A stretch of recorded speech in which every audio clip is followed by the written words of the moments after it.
Febrero de 2015. Una playa desierta en Libia. El Mediterráneo golpea suavemente la arena, pero lo que está a punto de suceder en esta playa hará que el mundo contenga la respiración por un momento. 21 hombres vestidos con monos naranjas, el color que ISIS usa para humillar a sus víctimas, son obligados a arrodillarse en fila frente al Mar Azul. Detrás de cada uno, un hombre completamente vestido de negro, rostro cubierto, sosteniendo un cuchillo largo. Las cámaras de ISIS están cuidadosamente posicionadas. Múltiples ángulos. Quieren que esta masacre sea vista por millones. Quieren aterrorizar al mundo. Los 21 hombres saben exactamente lo que viene. Han estado cautivos durante semanas. ISIS les ha dado una opción simple: conviertan al Islam o mueran. Todos han rechazado. Y ahora, en esta playa, en sus últimos momentos de vida, no están gritando, no están maldiciendo a sus captores, están susurrando oraciones. Si miras el video de cerca, algo que los investigadores hicieron después, puedes ver que muchos están moviendo los labios. Están diciendo el nombre de Jesús, una y otra vez. Jesús, Jesús, Jesús. Y entonces comienza la masacre. Uno por uno, sistemáticamente, son decapitados mientras el mar Mediterráneo se tiñe de rojo con sangre cristiana. Es brutal, es despiadado, es diseñado para aterrorizar. Pero hay algo que ISIS no sabía. Algo que no planearon, algo que haría que esta masacre contara una historia completamente diferente a la que ellos querían contar.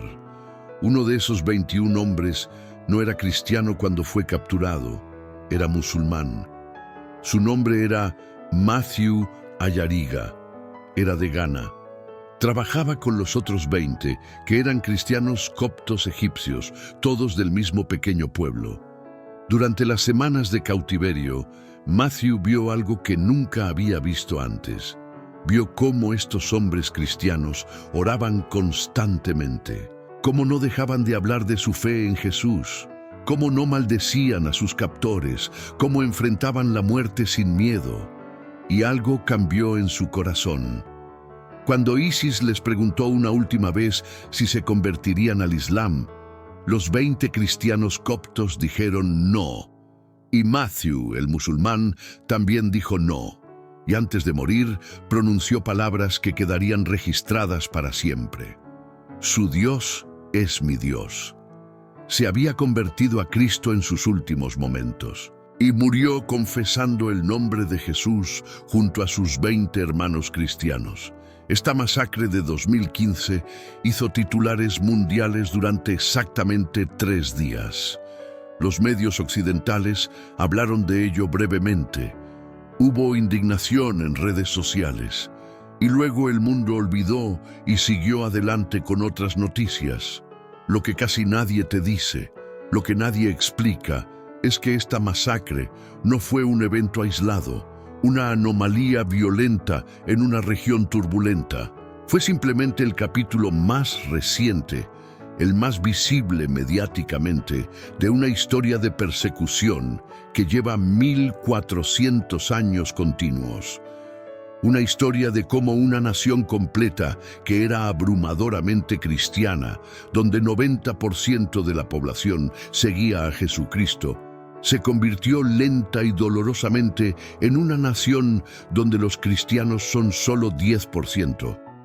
Una minoría perseguida, ciudadanos de segunda clase, objetivos constantes de violencia. Esta es una historia de genocidio lento, de resistencia imposible, de fe inquebrantable, y es una historia que prácticamente nadie conoce, porque detrás de esos 21 mártires en la playa hay millones de otras historias no contadas. 14 siglos completos de sufrimiento, generaciones enteras que se negaron a renunciar a Cristo y una iglesia que contra toda lógica humana se niega absolutamente a desaparecer. Para entender realmente lo que les pasó a los cristianos de Egipto, necesitas retroceder casi 2000 años en el tiempo.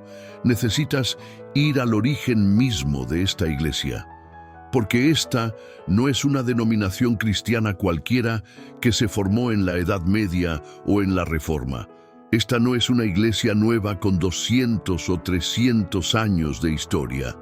Esta es literalmente una de las iglesias cristianas más antiguas de todo el mundo, y fue fundada por alguien que caminó personalmente con Jesucristo, alguien cuyo nombre conoces muy bien.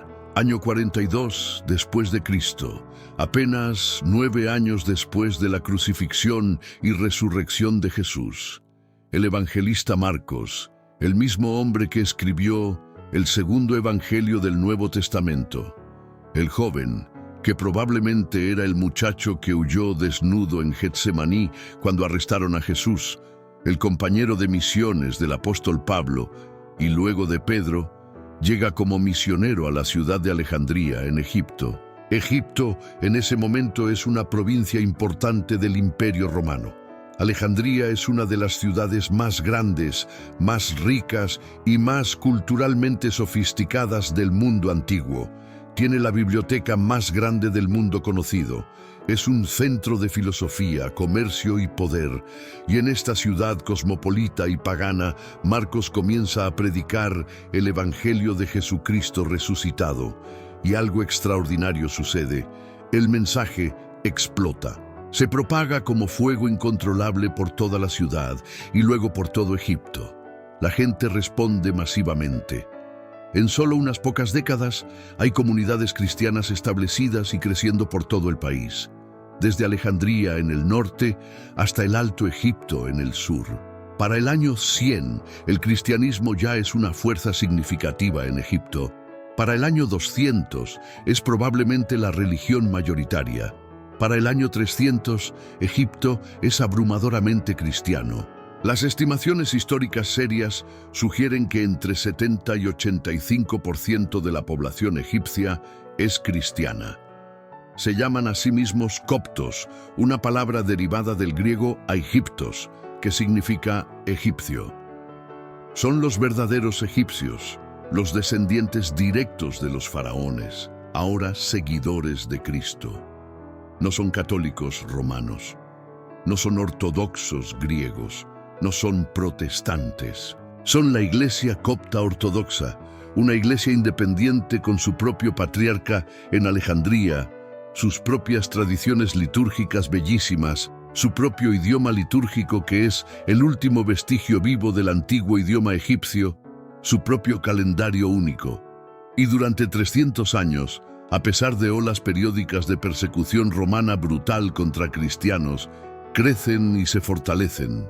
Alejandría se convierte en uno de los centros teológicos y académicos más importantes de todo el cristianismo primitivo.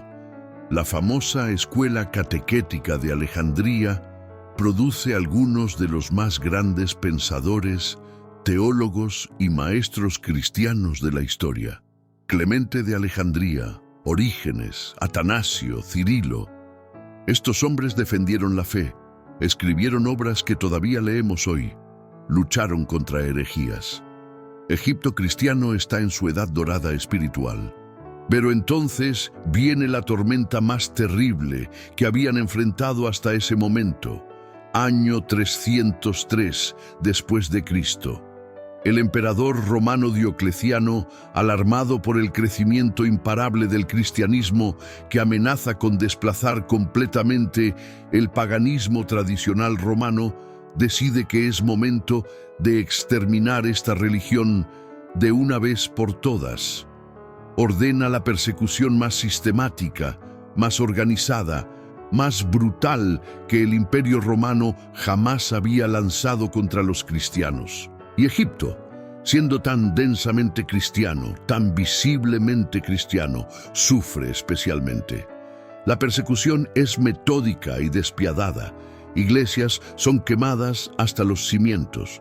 Escrituras cristianas son confiscadas y destruidas públicamente. Líderes cristianos son arrestados en masa. y entonces comienzan las ejecuciones. Miles de cristianos coptos son martirizados. No docenas, no cientos, miles. Algunos son decapitados públicamente, otros quemados vivos, otros crucificados, otros arrojados a bestias salvajes en arenas. Familias cristianas enteras son ejecutadas juntas. Niños pequeños mueren con sus padres. La sangre cristiana empapa el suelo de Egipto durante años. Es tan brutal, tan traumático, tan definitorio para la identidad copta, que cuando eventualmente la persecución termina, los coptos toman una decisión extraordinaria. Crean un nuevo calendario, el calendario de los mártires, y establecen que el año 1 de su calendario no es el nacimiento de Cristo. El año 1 es el año en que comenzó la gran persecución de Diocleciano. 384 después de Cristo es el año 1 del calendario copto de los mártires. Eso te dice absolutamente todo lo que necesitas saber sobre la identidad copta. Son un pueblo formado en el fuego del sufrimiento. El martirio por Cristo no es algo que leen en libros de historia antigua. Es el fundamento mismo de quienes son. Pero la persecución romana eventualmente termina. El emperador Constantino legaliza el cristianismo en 313. El Imperio Romano mismo eventualmente se vuelve oficialmente cristiano. Y para el año 600, Egipto es más cristiano que nunca antes. Las estimaciones históricas más conservadoras dicen que al menos 80% de Egipto es cristiano. Las estimaciones más altas dicen 90 o incluso 95%. Egipto es simplemente una nación cristiana. Esa es la realidad indiscutible. Las iglesias cubren el paisaje. Monasterios llenan el desierto oriental, refugios para monjes que buscan a Dios en soledad. El idioma copto, el último descendiente del antiguo egipcio de los faraones, es el idioma de la iglesia, preservando una conexión lingüística con el pasado milenario. Egipto es cristiano como Italia es católica o Grecia es ortodoxa. Esa es simplemente la identidad nacional durante 600 años continuos. Y entonces, en el año 641, todo cambia para siempre de una manera que nadie pudo haber predicho. Los ejércitos árabes musulmanes, recién unificados bajo la nueva religión del Islam que el profeta Mahoma había predicado en Arabia, comienzan una ola de conquistas que cambiará permanentemente el mapa del mundo. Conquistan toda Arabia, conquistan Mesopotamia, conquistan Persia, conquistan Siria y en 641 invaden Egipto. El imperio bizantino cristiano que gobierna Egipto desde Constantinopla intenta desesperadamente resistir. Envían ejércitos, fortifican ciudades, pero los árabes musulmanes son imparables. Están motivados por celo religioso, están unidos bajo liderazgo brillante, están hambrientos de conquista. En solo 2 años, 641 a 643, Egipto cae completamente bajo control musulmán. El patriarca copto de Alejandría, la máxima autoridad cristiana de Egipto, firma un tratado de rendición y comienza una transformación demográfica que tomará 14 siglos completos. Una transformación lenta, inexorable, dolorosa, de 90% cristiano a solo 10% cristiano. ¿Cómo sucede exactamente esta transformación masiva? ¿Cómo una nación abrumadoramente cristiana se convierte en una nación mayoritariamente musulmana? La respuesta es lentamente, sistemáticamente, a través de 14 siglos de presión constante. Al principio, los conquistadores musulmanes árabes son relativamente tolerantes comparados con lo que vendrá después. El Islam reconoce a cristianos y judíos como Ahl al-Kitab, gente del libro, que tienen escrituras reveladas por Dios. Se les permite continuar practicando su religión. No son forzados inmediatamente a convertirse, pero hay condiciones severas que hacen la vida cristiana cada vez más difícil, más humillante, más insoportable. Estas condiciones se llaman el pacto de Dhimma. Los cristianos son clasificados como dhimmis, protegidos pero inferiores.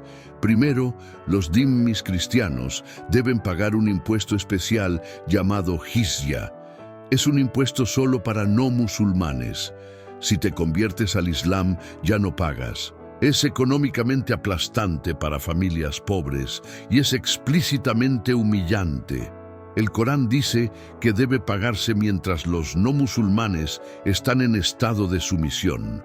Segundo, los cristianos no pueden construir nuevas iglesias sin permiso especial del gobernante musulmán, permiso que casi nunca se otorga. Tercero, no pueden reparar iglesias viejas que se están cayendo sin permiso, que también casi nunca se otorga. Cuarto, no pueden tocar campanas de iglesia o hacer procesiones públicas, no sea que ofenda a musulmanes. Quinto, deben usar ropa distintiva, a menudo un cinturón especial o ropa de cierto color, para que todos puedan identificarlos como no musulmanes a distancia. Sexto, no pueden montar caballos, el animal noble, solo pueden montar burros o mulas. Séptimo, sus casas no pueden ser más altas que casas de musulmanes. Octavo, en cortes legales, el testimonio de un cristiano vale menos que el de un musulmán. En muchos casos, el testimonio cristiano ni siquiera es aceptado contra un musulmán. Noveno, si un cristiano mata a un musulmán, es pena de muerte automática. Si un musulmán mata a un cristiano, es solo una multa o compensación monetaria a la familia. Décimo, matrimonios mixtos solo son permitidos si el hombre es musulmán y la mujer cristiana se convierte, nunca al revés. Si esta historia te hace reflexionar sobre el precio de la resistencia, deja un comentario con la palabra FE. Estas son solo algunas de las restricciones del sistema dhimmi. Y tienes que entender, esto no dura 5 años o 10 años, dura 1400 años, generación tras generación de cristianos coptos viviendo como ciudadanos de segunda clase en su propia tierra ancestral, y lentamente, muy lentamente, inexorablemente, esto tiene el efecto deseado. Algunas familias cristianas se convierten al Islam para escapar del impuesto aplastante, otras para poder prosperar económicamente sin restricciones, otras bajo presión social insoportable, otras por matrimonios mixtos donde la esposa cristiana debe convertirse, otras simplemente por cansancio después de generaciones de humillación. Y lentamente, los números demográficos cambian. Para el siglo IX, Egipto es tal vez 50 o 60% cristiano todavía. Para el siglo XII, tal vez 40%. Para el siglo XIV, 30% o menos. Para el siglo XVIII, 20%. Para 1900, 10 a 15%. Y hoy, en 2025, aproximadamente 10%. De 90% a 10% en 1400 años. Un genocidio demográfico lento, pero completamente efectivo. Pero no es solo presión económica y social gradual.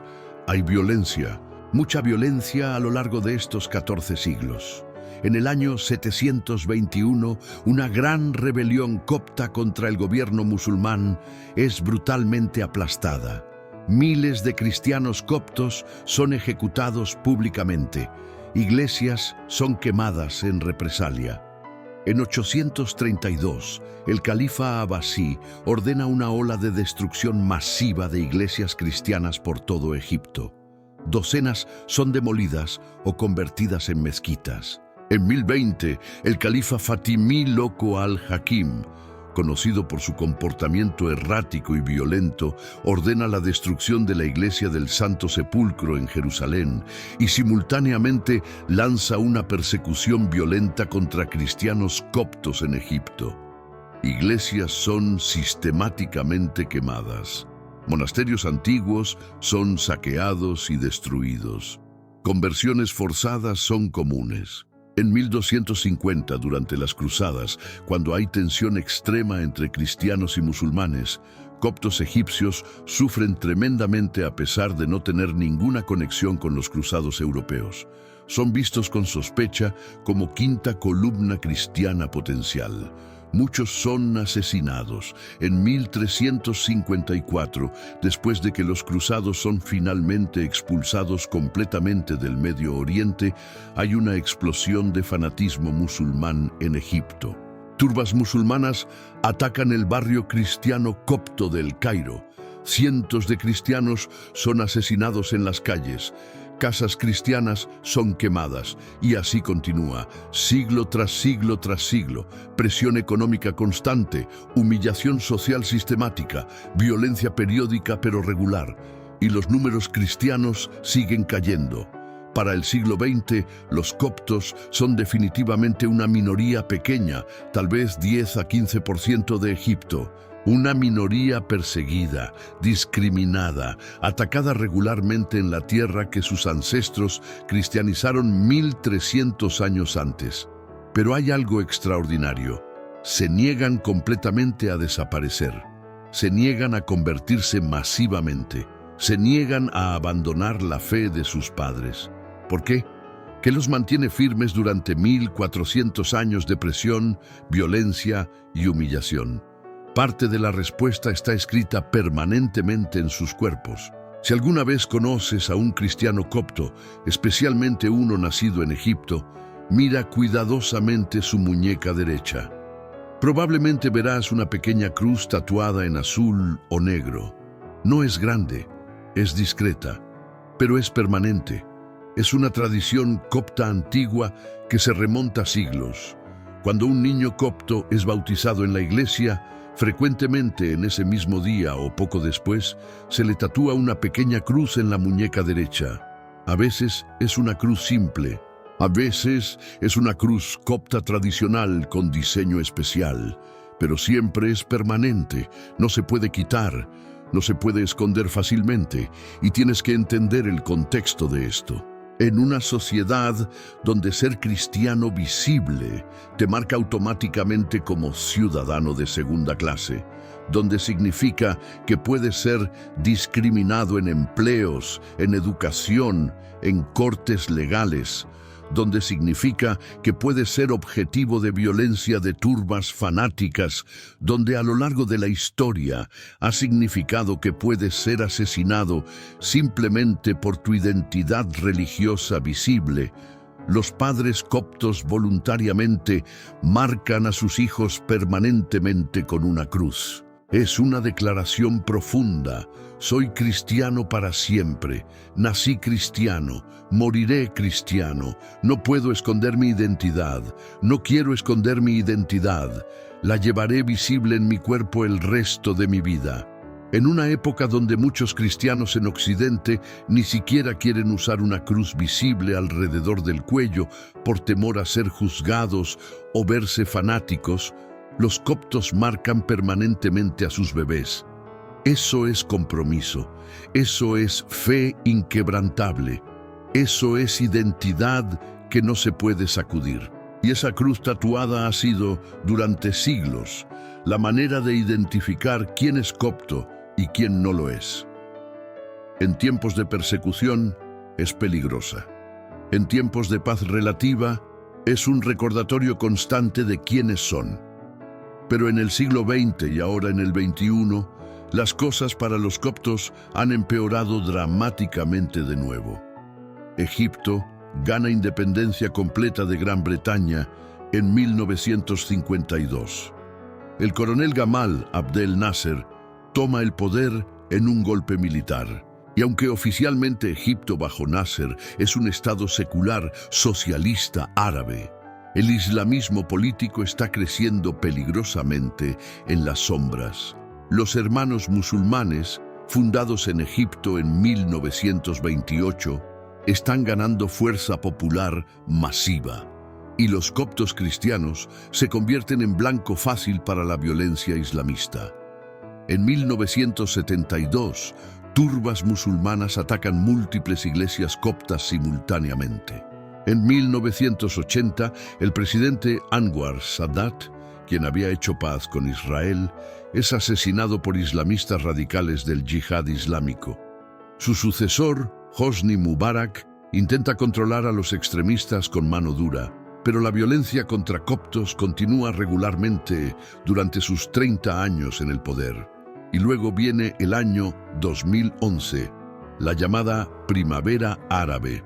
Protestas masivas estallan en Egipto exigiendo la caída de Mubarak. El país está en caos político total. Mubarak es derrocado en febrero. Hay un vacío de poder. Los Hermanos Musulmanes, la organización islamista más grande y mejor organizada, rápidamente se posicionan para tomar el control. Y durante este caos, los ataques contra coptos literalmente explotan en frecuencia y brutalidad.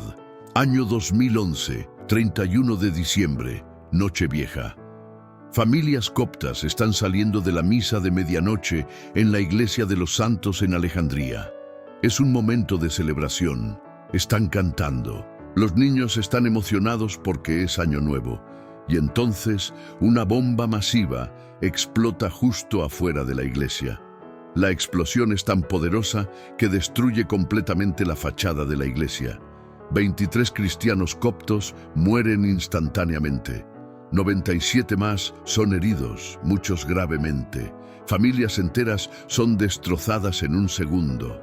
Cuerpos por todas partes, sangre en las calles. Y lo más doloroso, nadie es jamás arrestado o enjuiciado por este atentado. Octubre de 2011.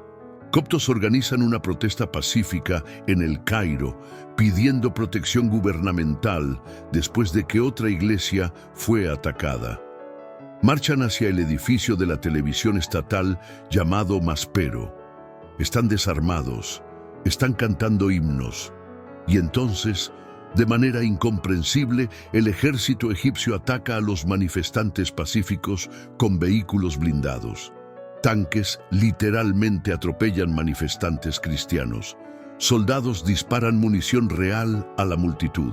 28 cristianos coptos son asesinados. Más de 200 son heridos. Es llamado la masacre de Maspero. El gobierno culpa a los propios cristianos. Nadie del ejército es castigado. Año 2013. Los hermanos musulmanes son derrocados del poder por el ejército después de solo un año en el gobierno. Y turbas islamistas, furiosas por la pérdida de poder, culpan a los cristianos coptos de haber apoyado el golpe militar. En un solo día, 14 de agosto de 2013, islamistas atacan y queman más de 100 iglesias coptas por todo Egipto.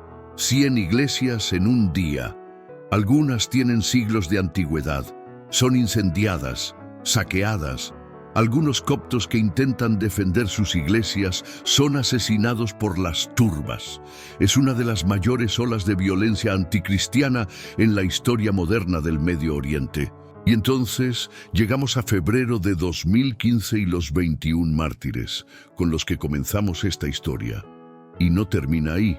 Año 2017, Domingo de Ramos, una de las fechas más sagradas del calendario cristiano. 2 iglesias coptas en ciudades diferentes son bombardeadas simultáneamente durante los servicios matutinos. 45 cristianos coptos mueren. Más de 100 son heridos gravemente. Hay niños pequeños entre los muertos. Hay ancianos, familias completas destruidas mientras adoraban a Cristo. Mayo de 2017, solo semanas después. Un grupo de familias cristianas coptas está viajando en 3 autobuses hacia el monasterio de San Samuel en el desierto para una peregrinación religiosa. Es un viaje que hacen cada año. Hay muchos niños en los autobuses porque es un viaje familiar. Hombres enmascarados emboscan los autobuses en el desierto, detienen los vehículos, suben a los autobuses. y sistemáticamente disparan a los cristianos coptos. 29 son asesinados, 10 de las víctimas son niños pequeños. Los terroristas les ordenaron recitar la Shahada islámica. Todos se negaron y fueron ejecutados por negarse a negar a Cristo.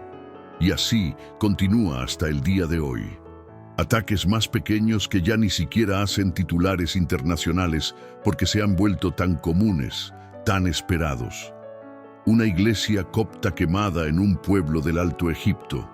Un joven copto asesinado por turbas. Una mujer joven copta secuestrada y forzada a convertirse al Islam y casarse con un musulmán, algo que sucede con aterradora regularidad. Una familia cristiana atacada y su casa quemada. Ha sucedido tanto, tan frecuentemente, tan consistentemente durante 1400 años que el mundo ya simplemente no presta atención. Los medios occidentales ignoran la historia. Los gobiernos occidentales no presionan a Egipto. Los coptos son la minoría olvidada, la persecución ignorada. El genocidio lento del que nadie habla, de 90% a 10% en 1400 años, y aún así, increíblemente, asombrosamente, aproximadamente 10 millones de cristianos coptos permanecen en Egipto hoy en 2025. Se niegan a emigrar masivamente aunque podrían. Se niegan a convertirse aunque aliviaría toda la presión.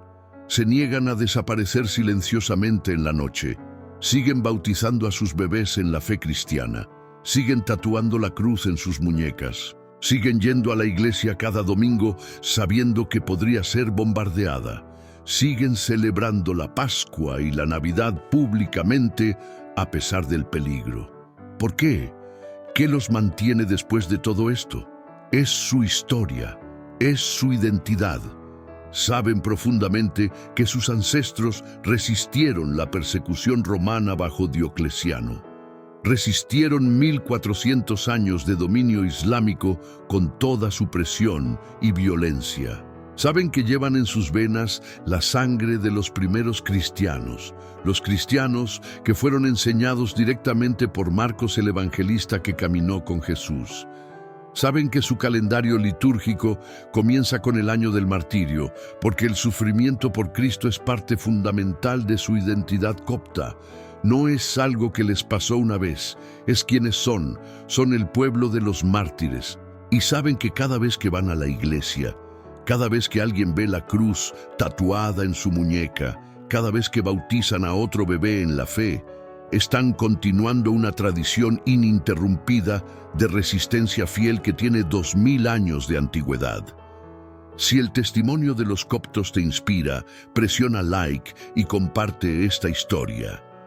La historia de los coptos no es solo historia antigua interesante de leer en libros. No es solo arqueología académica. Es historia que está sucediendo ahora mismo mientras hablas. Mientras lees estas palabras, hay 10 millones de cristianos coptos en Egipto viviendo como ciudadanos legalmente de segunda clase, enfrentando discriminación diaria sistemática en empleos, en educación, en vivienda, con el miedo real de que la próxima bomba pueda explotar en su iglesia el próximo domingo, con el conocimiento de que si tienen una disputa legal con un musulmán, probablemente perderán, con la realidad de que sus hijas pueden ser secuestradas y forzadas a convertirse, pero van a la iglesia de todos modos, bautizan a sus hijos de todos modos, tatúan la cruz de todos modos, confiesan públicamente a Cristo de todos modos, porque su fe no depende de circunstancias favorables, no depende de tener seguridad garantizada, no depende de vivir en comodidad, no depende de que el gobierno los proteja o la sociedad los acepte. Su fe existe a pesar de todo eso. Su fe ha sobrevivido Roma, ha sobrevivido 1400 años de Islam, ha sobrevivido ISIS, ha sobrevivido las bombas, ha sobrevivido todo y seguirá sobreviviendo. Y aquí está la pregunta incómoda, penetrante, que la historia de los coptos nos hace a cada uno de nosotros que vivimos en el occidente cómodo, donde ser cristiano no cuesta prácticamente nada, donde no perdemos absolutamente nada por nuestra fe, donde no enfrentamos ninguna persecución real. ¿Tendríamos nosotros su coraje? Nos mantendríamos firmes durante 1400 años de presión constante. Nos negaríamos a renunciar a Cristo incluso si nos pusieran un cuchillo literalmente al cuello como a los 21 mártires. O nuestra fe occidental moderna es solo conveniente, solo mientras no nos cueste nada, solo mientras sea socialmente aceptable y cómoda. Los coptos nos confrontan duramente con esas preguntas simplemente por seguir existiendo, por seguir ahí después de absolutamente todo lo que han sufrido durante 2 milenios, por la cruz tatuada permanentemente que no pueden esconder ni aunque quisieran, por los 21 mártires que susurraban el nombre de Jesús mientras ISIS los mataba, por el musulmán que vio la fe inquebrantable de esos cristianos y dijo en sus últimos segundos, «Su Dios es mi Dios», y murió confesando a Cristo. Por los padres coptos que bautizan a sus bebés recién nacidos, sabiendo perfectamente que esa pequeña cruz tatuada en su muñeca los marcará como objetivos de discriminación y posible violencia cada día el resto de sus vidas. Y lo hacen de todos modos sin dudarlo. De 90% a 10%. Esa es la historia brutal que los números fríos nos cuentan. Pero los números no cuentan la historia completa en absoluto.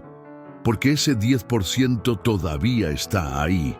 Después de todo, después de Roma y sus persecuciones, después de 1400 años completos de presión islámica sistemática, después de ISIS y sus decapitaciones, después de las bombas en las iglesias, después de las masacres, después de todo, todavía están ahí. Todavía son 10 millones. Todavía confiesan a Cristo públicamente. Y eso, cuando lo piensas realmente, es un milagro viviente. Es la obra visible de Dios preservando a su pueblo. Porque cualquier otra comunidad religiosa en la historia habría desaparecido completamente hace 1000 años bajo esa presión.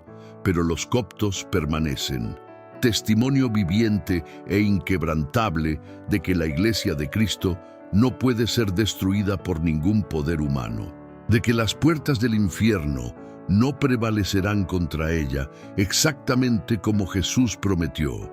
Esa es la historia de los cristianos coptos de Egipto, de 90% a 10% en números.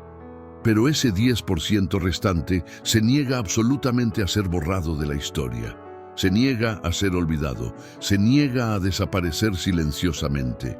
Y su testimonio continuo de 2000 años completos nos hace a cada uno de nosotros esta pregunta final e ineludible. ¿Qué tan profunda realmente es tu fe? ¿Resistiría 1400 años de persecución? ¿O solo funciona mientras sea fácil, cómoda y conveniente?